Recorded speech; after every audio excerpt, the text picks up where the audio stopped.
Guys, as I said, I want us to discuss the Lagos Plan of Action now as another strategy for African development. If you like, the third strategy for African development.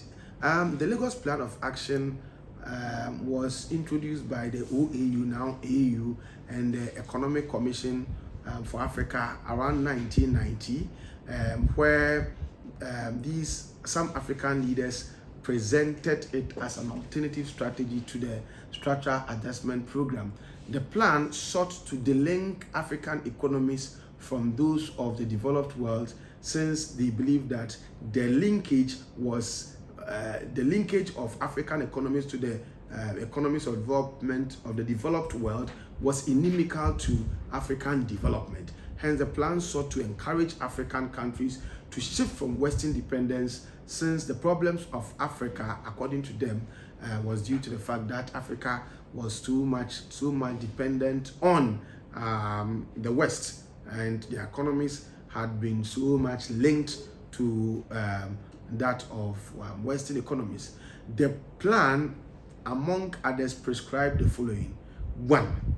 Collective self-reliance among African countries. If Africa wants to develop, let them rely on themselves. 2. Strengthening regional and continental unity in bodies like ECOWAS, SADC. So regional and continental unity must also be strengthened. They also talk about 3, promoting South-South cooperation. Africa and other in developing countries must cooperate among themselves so they can understand themselves. 4, the plan talked about a return to import substitution industrialization. Don't forget, we started with import substitution industrialization, we abandoned it, we went to structural adjustment program, and under Lagos Plan of Action, the plan said we should go back to introducing or re-implementing the import substitution industrialization as a strategy for development. The next prescription under the plan was the need for foreign assistance, concessionary aid, debt reduction. Said, well, to develop, we need these: foreign assistance, concessionary aid, and debt reduction. Then they talk about another prescription being the need for Africans to form producer cartels, so Africans can come together to determine or agree on one pricing for their products, and then ensure that nobody takes or gives them different pricing and takes them for granted in terms of deciding on how the pricing of their products could be. Then improvement in the management of the economy, very important. If you want to develop, then you must manage your economies well.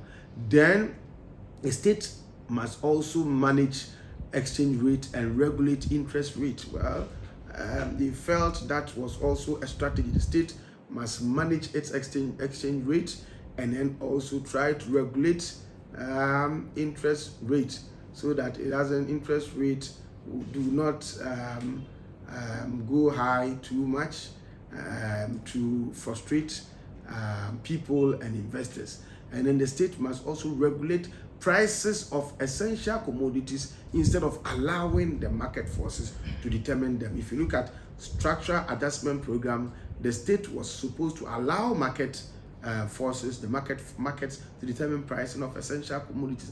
But under Lagos Plan of Action, the prescription was that no, do not sit unconcerned, do not sit aloof and allow market forces to determine prices of essential commodities. The state itself must regulate the pricing of such commodities. Again, under Lagos Plan of Action, the state was supposed to cut, reduce or stop spending all its earnings on debt financing. If you are able to raise some resources, don't spend all of them in servicing or in repaying your debt. Keep some for developmental projects. Again, the state, another prescription under the Lagos Plan of Action was that African leaders were supposed to be entitled to some loans from international financial institutions, but without conditionalities.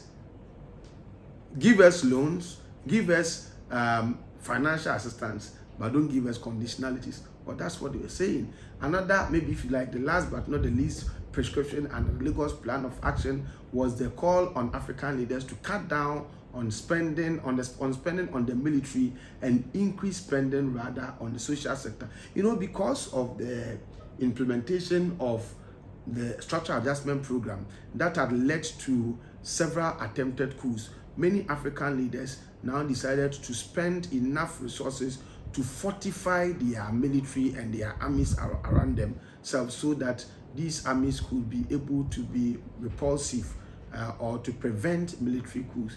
But under Lagos Plan of Action, they said, well, let African leaders reduce spending and expenditure on their military and spend rather on the social sector. In assessing the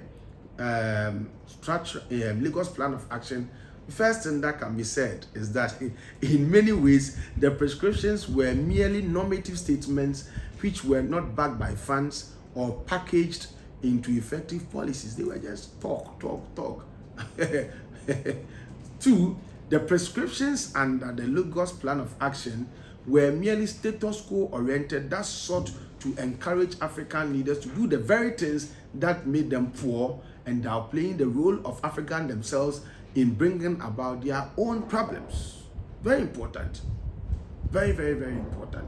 But we must say that if you are doing assessment, we must also be honest and fair to say that eventually it was the Lagos Plan of Action and some of the things that African leaders said about this plan of action that induced a certain flexibility in our relationship with the Bretton Woods institutions, beginning from the introduction of the program of action to mitigate the social cost of adjustment, that's PAMS card, so that the Bretton Woods institutions began to put in place some welfare components in their programs and some human face in the implementation of the structural adjustment program. So I'm saying that it was the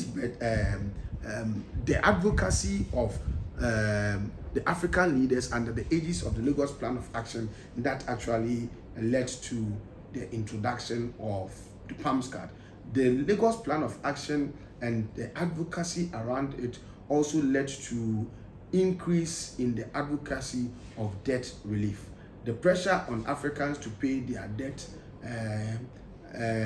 was therefore reduced. And also, it pushed the World Bank into focusing its attention more on the problems of a structural adjustment program on the people